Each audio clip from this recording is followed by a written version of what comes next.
ஜூலை 2 நமது அனுதின மன்னா ஊழியங்களின் வாழ்த்துக்களுடன் இன்றைய நற்செய்தி வல்லமையோடு இணைக்கப்பட்டது. இன்றைய வேத வாசிப்பு 1 தெசலோனிக்கேயர் 1:4-5 மற்றும் 5ஆம் அதிகாரம் 19ஆம் வசனம். எங்கள் ஜெபங்களில் இடைவிடாமல் உங்களை குறித்து விண்ணப்பம் பண்ணி உங்கள் எல்லாருக்காகவும் எப்பொழுதும் தேவனை ஸ்தோத்தரிக்கிறோம். எங்கள் சுவிசேஷம் உங்களிடத்தில் வசனத்தோடே மாத்திரமல்ல, வல்லமையோடும் பரிசுத்த ஆவியோடும் முழு நிச்சயத்தோடும் வந்தது.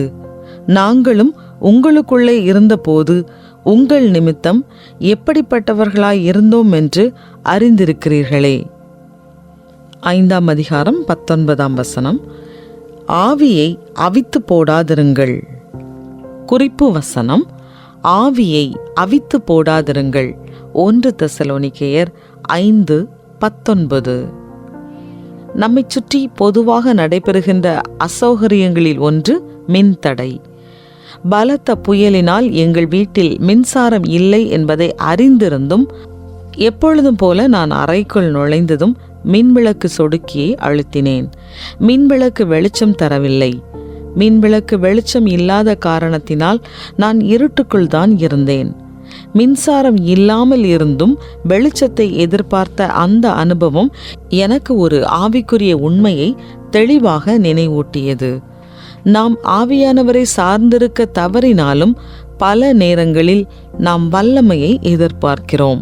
சுவிசேஷ செய்தியை தேவன் எவ்வாறு வரப்பண்ணினார் என்பதை 1 தெசலோனிக்கேயரில் பவுல் எழுதுகிறார்.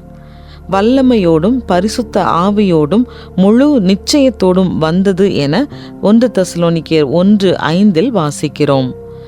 நாம் தேவ மன்னிப்பை ஏற்றுக்கொள்ளும் பொழுது விசுவாசிகளாகிய நம் வாழ்வில் அவருடைய ஆவியின் வல்லமையை உடனடியாக அனுபவிக்க முடியும்.